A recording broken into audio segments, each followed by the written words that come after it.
Paimon's feeling totally recharged after such a long rest. Let's go find Durin and see if that book has any new clues. What happened now?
Hey, Durin!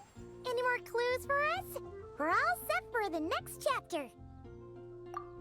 Yeah, I was just about to come find you.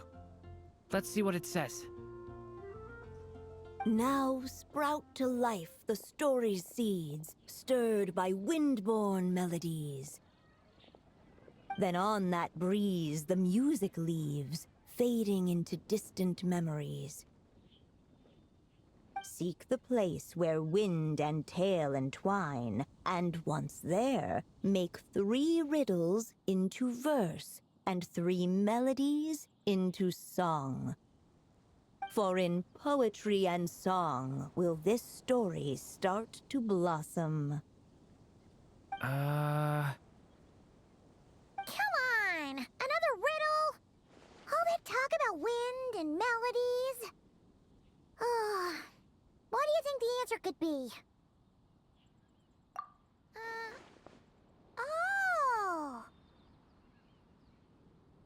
Care to elaborate? Wind, music, poetry. Tone-deaf bards gotta know the answer. You mean Lord Barbados? Albedo introduced us when I first arrived in Mondstadt. I mean, someone like me was bound to catch his eye sooner or later. It's better that it's out in the open anyway. Now, how should we track him down?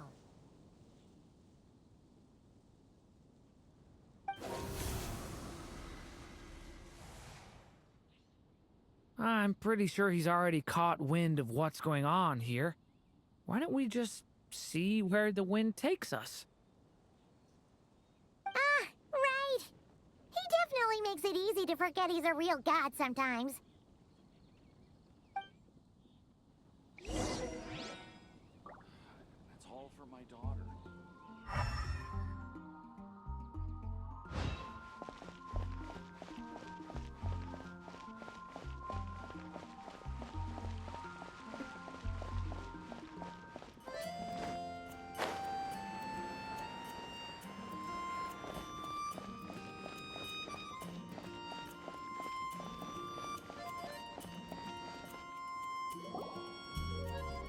Traveler, Paimon! What a sight for sore eyes! Ah, and the little dragon from the fairy tale world. I heard your voices calling out to me on the wind. Something about needing help with a riddle? Sorry to disturb you, Lord Barbados. Ha! Disturb me? Not at all! To tell you the truth, I'm just as curious about this riddle as you are. Let me take a look.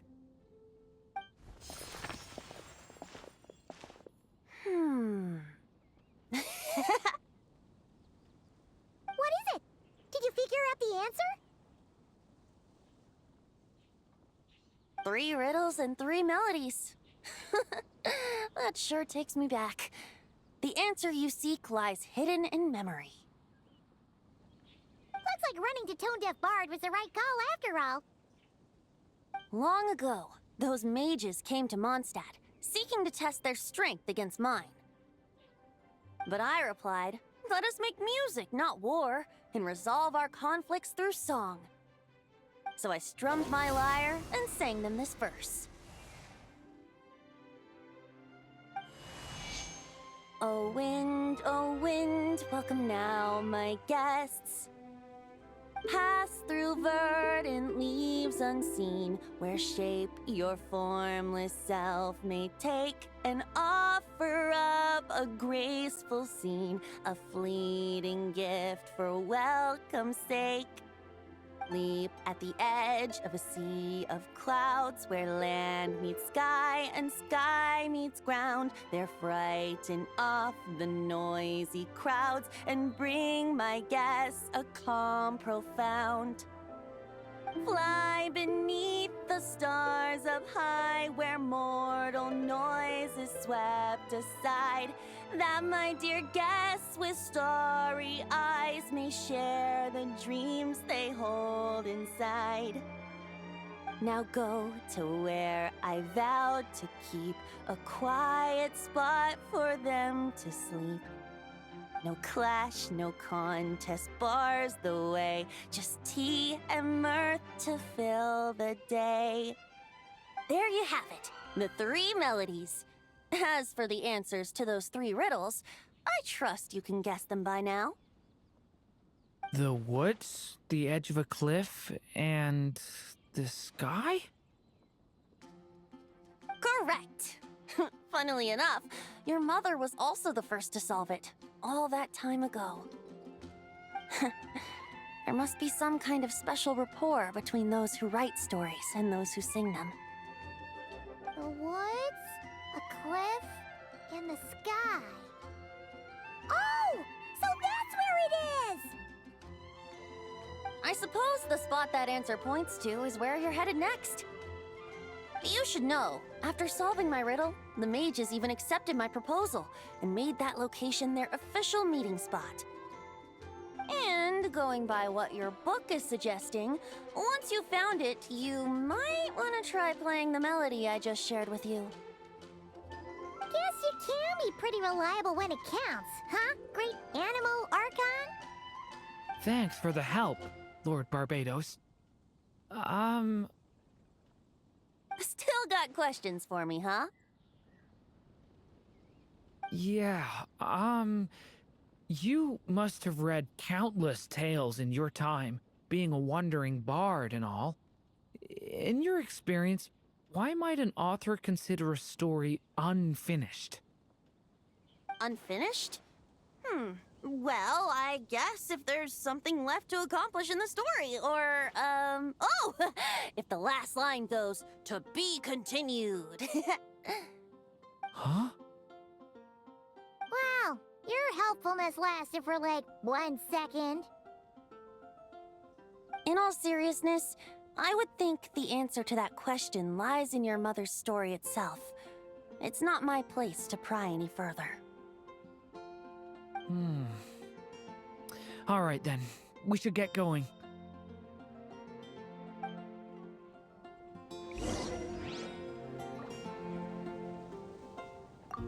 I wonder when their next meeting will be.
just need to play the 3 melodies, and we should be able to gather the memories for the next chapter, right? A musical performance? Huh. Out of all the things Miss Lisa has taught me, that's the one I'm worst at.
Even a war that shook the world could not halt the witches' gatherings.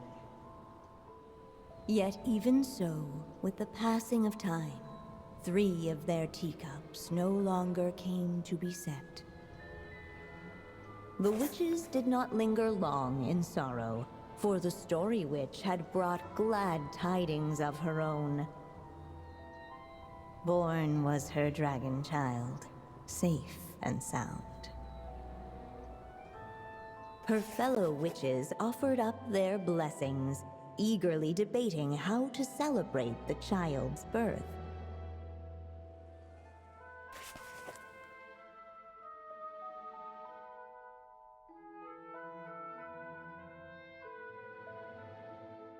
In the end, they settled on the sweetest candy they could find. After all, what could be sweeter than the arrival of new life? And so, the witches' gathering turned into a birthday celebration.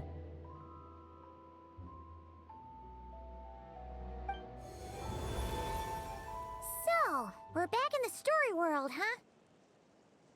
As if from nowhere, new guests appeared at the witches' table. Perhaps they too had come to celebrate the dragon child's birthday. Yet while everyone else was busy thinking about what kind of gift to offer, these 3 seemed to have come empty-handed. Hardly the recipe for a warm welcome to a birthday party, now is it? A gift? Hey! What's this all about? We only just found out this was a party! While the guests voiced their complaints and grievances, perhaps they should have been wondering what kind of gift to give instead. So, we need to bring a gift to advance the story? Ah, but where are we supposed to get something like that? Perhaps it would be a good idea to have a look around. Why didn't you just say so?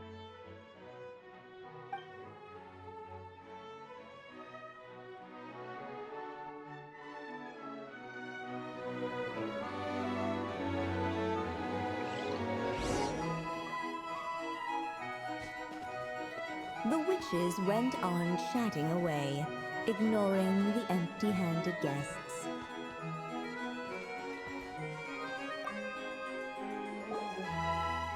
Hey, is that...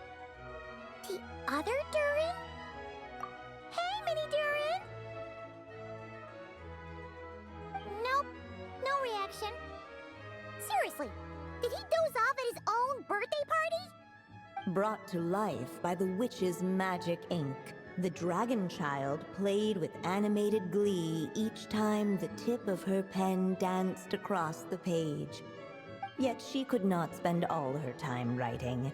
For the upcoming witches' gathering, she had no choice but to set down her pen.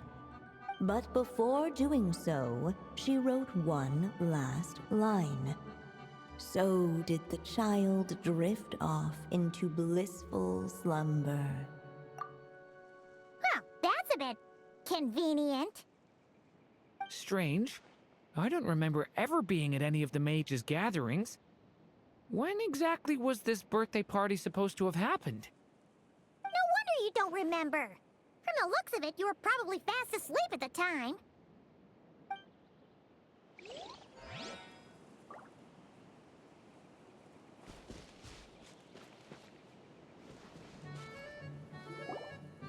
Hey, could we use these as gifts, maybe?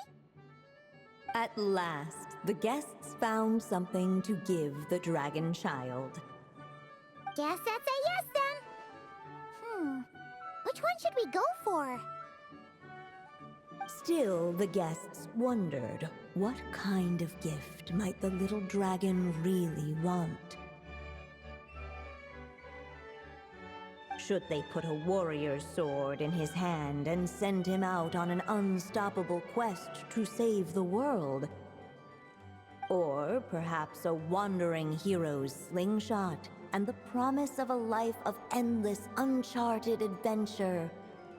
Or maybe even a scholar's tome and the chance to take on all the world's unsolved mysteries. Okay. Wow. That's a lot of pressure all of a sudden. Oh yeah! Technically, we're actually picking a gift for you. So, which one would you prefer? You want me to choose? Wow, this feels kinda special. How come? For as long as I can remember, I've spent most of my time living in the stories my mother created.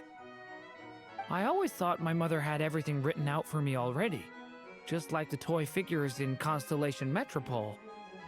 What I wanted to do with my own future. That's something I've never really thought about. What did I want back then? This is the first time I've ever asked myself that question.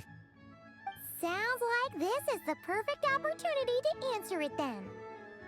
It's been a while since you left Simulanka, and after everything that's happened, it might be about time to start thinking about your future. Then let me give it some thought.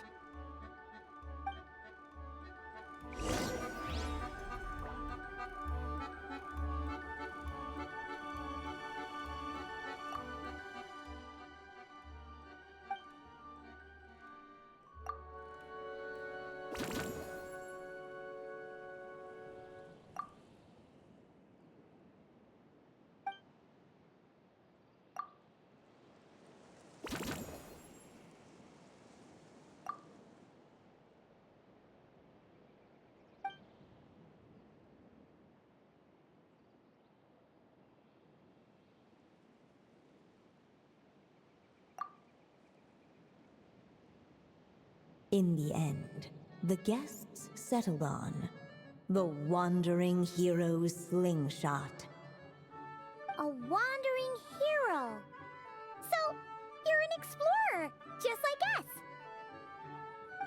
I guess you inspired me. During our journey from Mondstadt to Nodcry, we passed through many places and encountered all sorts of different people. But despite the immense distances between them, there was always one topic that kept cropping up. Your accomplishments. Well, we are world-renowned adventurers, after all. Come to think of it, isn't a wandering hero basically the same thing as an adventurer? I've always thought of adventurers as people who chase after stories, and in doing so, they also leave behind many of their own. I'd like to become someone like that, too.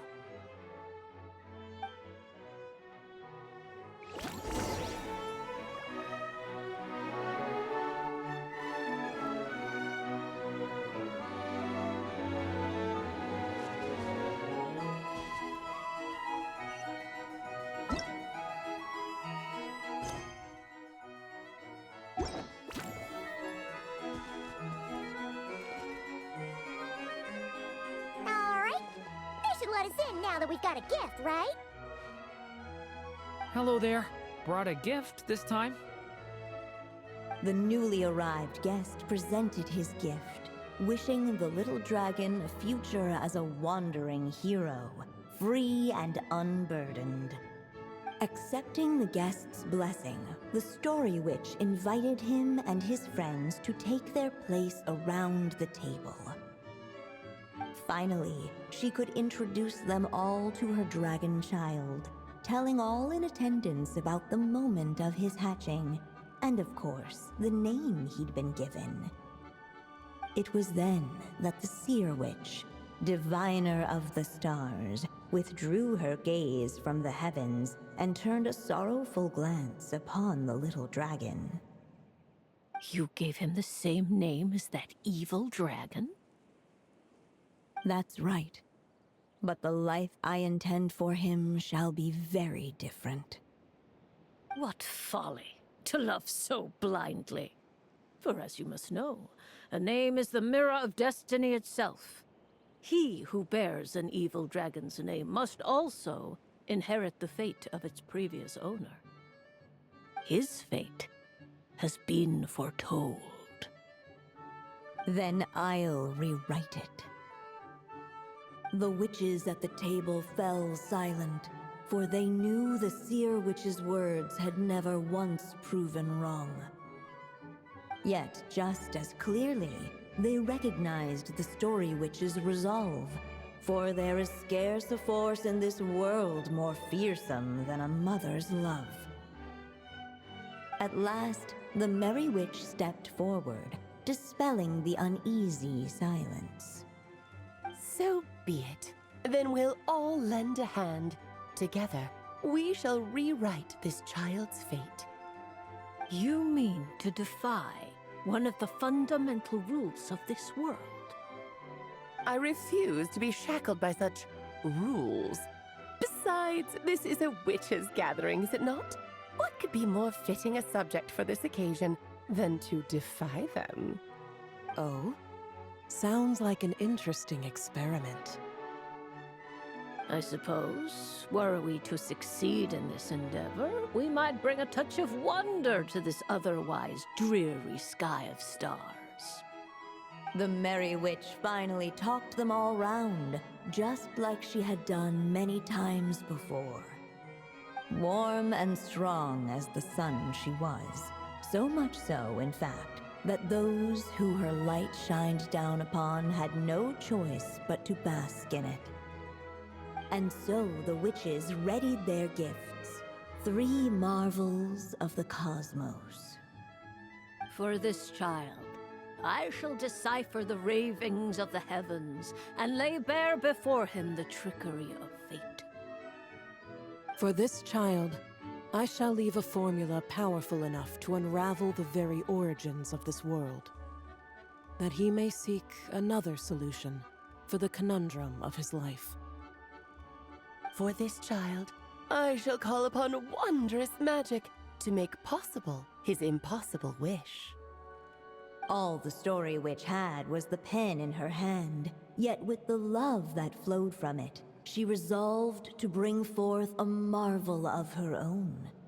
For this child, I shall leave behind the last story I will ever write, and with it, a path to an ending yet untold.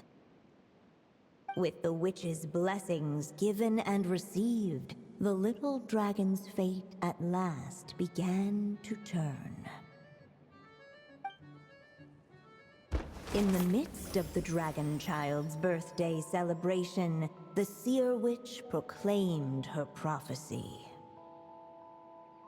The child had been given the evil dragon's name, and with it, the burden of its fate. But hearing this, the story witch vowed to rewrite it all, for such was her love and resolve. And so the other witches offered their gifts in turn, marvels as rare as any in the cosmos. Together, they sought to test one of the fundamental laws of this world, in part to support a mother's love, and in part to sate their own curiosity. Oh, and I almost forgot. Our new guests came bearing blessings of their own. Who knows? Perhaps this extra spark of life might be all the little dragon needs to change his fate.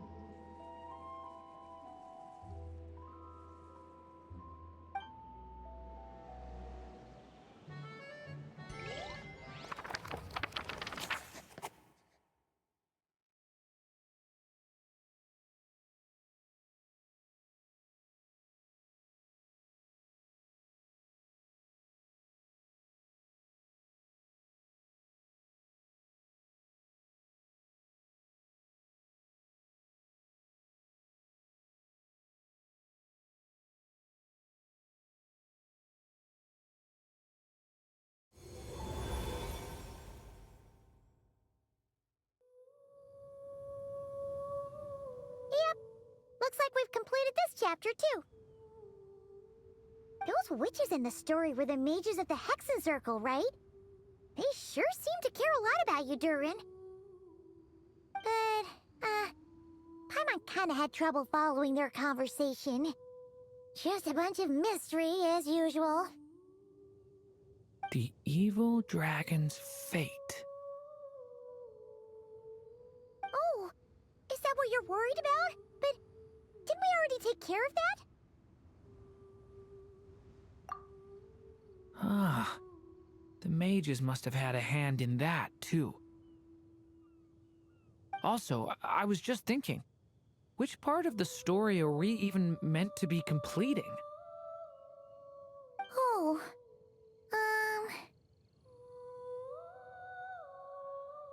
it feels less like we're filling in the gaps and more like we're adding something new altogether.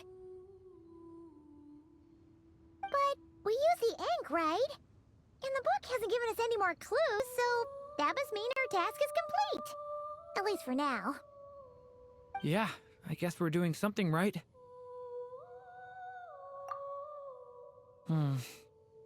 Maybe I'm overthinking things. It's just, this is my mother's final wish, so I don't want to mess it up. Anyway, thanks for all your help. I'll let you know as soon as the book reveals a hint about the next chapter. Okay then. See you in the next chapter.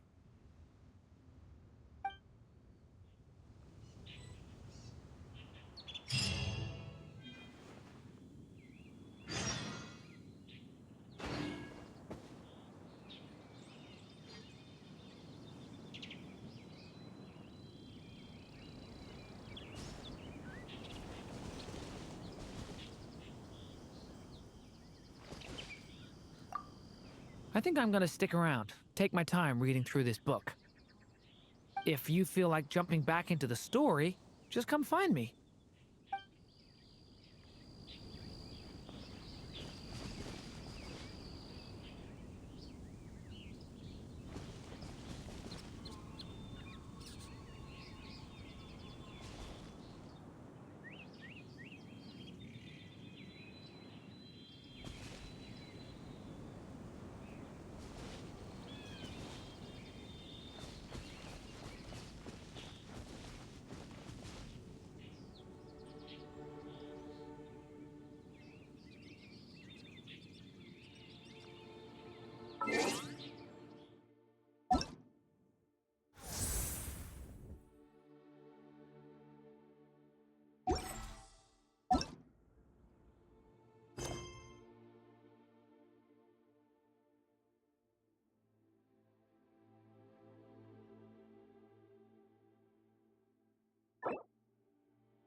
Astra Abyssosk. Welcome to the Adventurers Guild.